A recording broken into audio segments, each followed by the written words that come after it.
السلام علیکم۔ اگر آپ کو ہماری ویڈیو اچھی لگے تو اس ویڈیو کو لائک کر دینا، ہمارے چینل کو سبسکرائب کر دینا اور بیل آئیکن پر کلک کر دینا۔ جب نعیم جوان ہوا تو انہوں نے بڑی محبت اور چاہت کے ساتھ اس کی شادی ایک نیک اور پردہ دار لڑکی نازیہ سے کر دی۔ نازیہ نہایت شریف اور خاموش مزاج اور پردے کی سخت پابند تھی۔ شادی کے بعد بھی وہ ہمیشہ نقاب میں رہتی، یہاں تک کہ زبیدہ بیگم نے کبھی اس کا چہرہ نہیں دیکھا، اور تو اور نعیم نے بھی اپنی بیوی کا چہرہ کبھی نہ دیکھا، کیونکہ نازیہ نے شرط رکھی تھی کہ وہ بیماری کے باعث نقاب کے بغیر سامنے نہیں آتی۔ شروع میں تو سب نے یہ معمولی بات سمجھی، مگر دن گزرتے گئے اور زبیدہ بیگم کے دل میں سوالات جنم لینے لگے۔ وہ سوچتی آخر اس لڑکی کے چہرے میں کیا ہے جو وہ ہمیشہ چھپاتی ہے، کہیں کوئی نقص تو نہیں؟ مگر پھر یہ سوچ کر خود کو مطمئن کر لیتی کہ بہو بہت نیک اور فرما بردار ہے، گھر کے سب کام کرتی ہے، نماز روزے کی پابند ہے، تو پھر شک کی کیا ضرورت؟ لیکن دل کے کسی کونے میں ایک خلش سی رہتی۔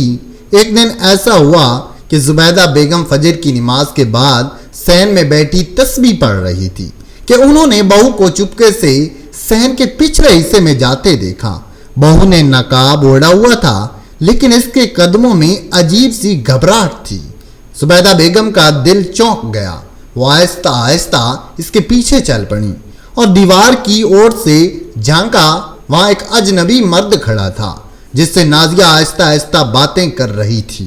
زبیدہ بیگم کے جسم میں بجلی سی دوڑ گئی، ان کی سانسیں تیز ہو گئیں، دل غصے اور صدمے سے بھر گیا۔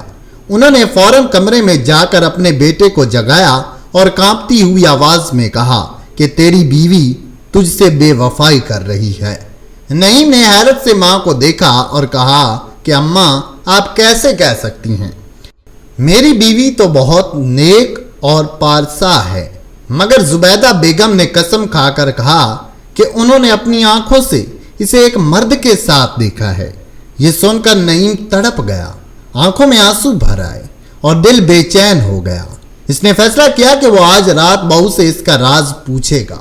شام کو جب سب کھانے کے بعد اپنے اپنے کمرے میں گئے تو نعیم نے اپنی بیوی کو بٹھایا اور بڑے پیار مگر دکھ بھرے لہجے میں کہا، نازیہ اگر تم مجھ سے سچی محبت کرتی ہو تو مجھے سچ بتاؤ، تم نقاب کے پیچھے آخر کیا چھپاتی ہو، اور وہ کون مرد ہے جس سے تم ملی تھی؟ یہ سن کر نازیہ کی آنکھوں میں آنسو بھر آئے، اس کے ہاتھ کانپنے لگے۔ وہ کچھ دیر خاموش رہی، پھر دھیمی آواز میں بولی، نہیں اگر میں اپنا چہرہ دکھا دوں تو شاید تم بھی مجھے قبول نہ کر سکو، اور جسے اماں نے دیکھا ہے وہ اجنبی نہیں بلکہ ڈاکٹر ہے جو مجھے کئی برسوں سے علاج کے لیے دیکھتا آ رہا ہے۔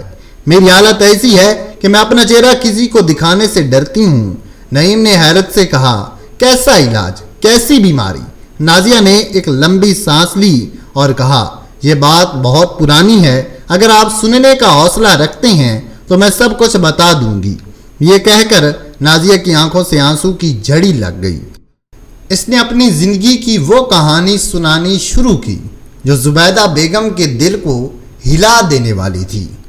نازیہ کی آنکھوں میں آنسوؤں کے بوجھ سے دھندلاہٹ سی آ گئی، کمرے میں ایک بھاری سا سکوت چھا گیا اور نعیم کے دل کی دھڑکنیں بے قابو ہو کر کانوں میں گونجنے لگی۔ اس نے آہستہ سے بیوی کا ہاتھ تھاما اور کہا، نازیہ میں تمہارا شوہر ہوں، مجھے حق ہے کہ تمہارے دکھ کو جان سکوں۔ مجھے وہ سب سچ بتاؤ جو برسوں سے تم نے اپنے دل میں دفن کر رکھا ہے۔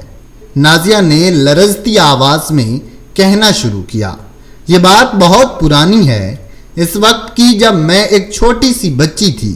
میرا نام اس وقت نازیہ نہیں تھا بلکہ وہ رکی، اس کے ہونٹ کانپ رہے تھے، بلکہ میرا اصل نام رابعہ تھا۔ ہاں میں وہی رابعہ ہوں جو برسوں کے پہلے ایک حادثے کے بعد گم ہو گئی تھی، جسے سب نے مردہ سمجھ لیا تھا، مگر میں زندہ تھی۔ خدا نے مجھے زندہ رکھا لیکن میرا سب کچھ چھن گیا۔ نعیم نے حیرت سے کہا، رابعہ کون رابعہ؟ نازیہ کے ہونٹوں پر کربناک مسکراہٹ آئی، اماں کی سب سے چھوٹی بہن، یعنی تمہاری خالہ۔ یہ سنتے ہی نعیم کے دماغ پر جیسے ہتھوڑا پڑا۔ کیا؟ اس کے لبوں سے نکلا۔ یہ کیسے ممکن ہے؟ اماں کی بہن تو بچپن میں لاپتہ ہو گئی تھی۔ وہ تو نازیہ نے اس کی بات کاٹی، ہاں سب یہی سمجھتے تھے، مگر حقیقت کچھ اور تھی۔ اس دن جب میں کھیلتے کھیلتے محلے کی گلیوں سے نکل کر میلوں دور جا پہنچی تو اچانک ایک گاڑی نے مجھے ٹکر مار دی۔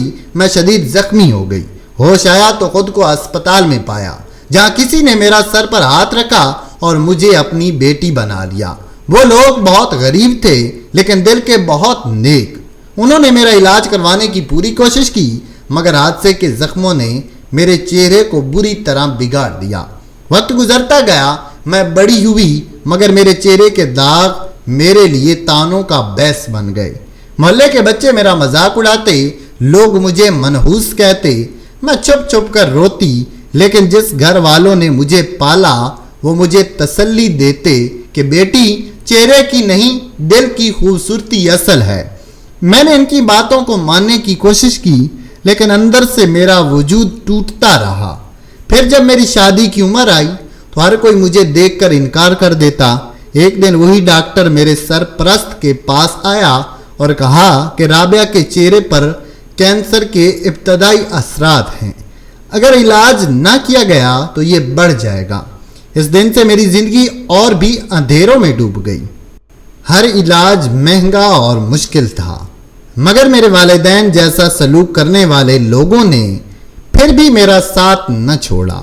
انہوں نے کئی بار کہا کہ ہمیں تمہارا رشتہ ایک نیک دل گھرانے میں کر دینا چاہیے، مگر میں ہر بار انکار کر دیتی، کیونکہ مجھے ڈر تھا کہ شادی کے بعد اگر شوہر میرا چہرہ دیکھے گا تو مجھ سے نفرت کرے گا۔ مگر قسمت کو کچھ اور ہی منظور تھا۔ ایک دن تمہاری اماں رشتہ دیکھنے آئیں، مجھے نقاب میں دیکھا۔ میری سلیقہ شعاری اور شرم و حیا ان کو پسند آ گئی اور یوں میرا نکاح تمہارے ساتھ ہو گیا۔ مگر میں نے دل ہی دل میں فیصلہ کیا کہ اپنی اصل حقیقت کبھی سامنے نہ لاؤں گی، اس لیے ہمیشہ نقاب میں رہی۔ لیکن آج جب اماں نے مجھے اس ڈاکٹر کے ساتھ دیکھا تو وہ مجھے غلط سمجھ بیٹھی، حالانکہ وہی ڈاکٹر برسوں سے میرا علاج کر رہا ہے۔ وہی مجھے تسلی دیتا رہا کہ بیماری کے باوجود تمہاری زندگی قدر ہے، اور میں اس کے پاس اس لیے جاتی ہوں تاکہ زندہ رہ سکوں اور ایک دن تمہیں سب کچھ سچ بتا سکوں۔ لیکن میں ہر بار ڈر جاتی تھی کہ تم مجھے چھوڑ نہ دو۔ یہ کہہ کر نازیہ پھوٹ پھوٹ کر رونے لگی اور نقاب اٹھا کر کہنے لگی، یہ ہے وہ چہرہ جس سے میں شرماتی ہوں، یہ داغدار، یہ بگڑا ہوا چہرہ جو کسی کو پسند نہیں آ سکتا۔ نعیم کی آنکھوں کے سامنے جیسے اندھیرا چھا گیا۔ اس نے اپنی بیوی کا چہرہ دیکھا، واقعی اس پر حادثے کے زخموں کے نشان تھے۔ چہرے کی خوبصورتی مانت پڑ چکی تھی، مگر ان آنکھوں میں ایسی سچائی، ایسی محبت تھی جس نے نعیم کے دل کو چیر کر رکھ دیا۔ اس کے ہونٹ کانپے، آنکھوں سے آنسو بہہ نکلے۔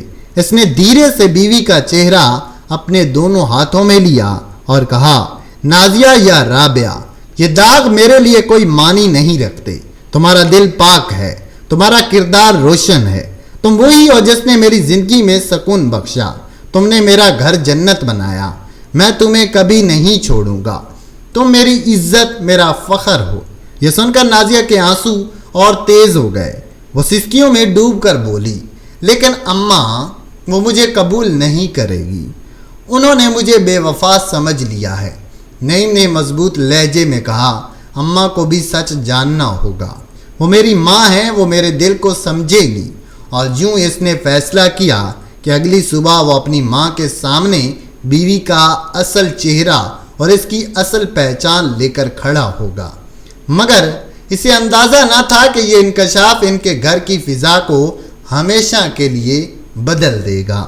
صبح کا وقت تھا، صحن میں سورج کی ہلکی کرنیں اتر رہی تھیں اور زبیدہ بیگم حسب عادت تسبیح لیے بیٹھی تھی، مگر ان کے دل میں ایک کانٹا چبھا ہوا تھا۔ وہ بار بار اپنی بہو کے چہرے کو دیکھنے کی خواہش اور اس پر لگنے والے شک کے بیچ الجھی جا رہی تھی۔ اتنے میں نعیم اپنی بیوی کو ساتھ لے کر کمرے سے نکلا۔ نازیہ کے آنسو مسلسل بہہ رہے تھے اور اس کے ہاتھ کانپ رہے تھے، لیکن آج نعیم نے اس کا ہاتھ مضبوطی سے پکڑ رکھا تھا۔ اس نے ماں کے قریب آ کر ادب سے کہا،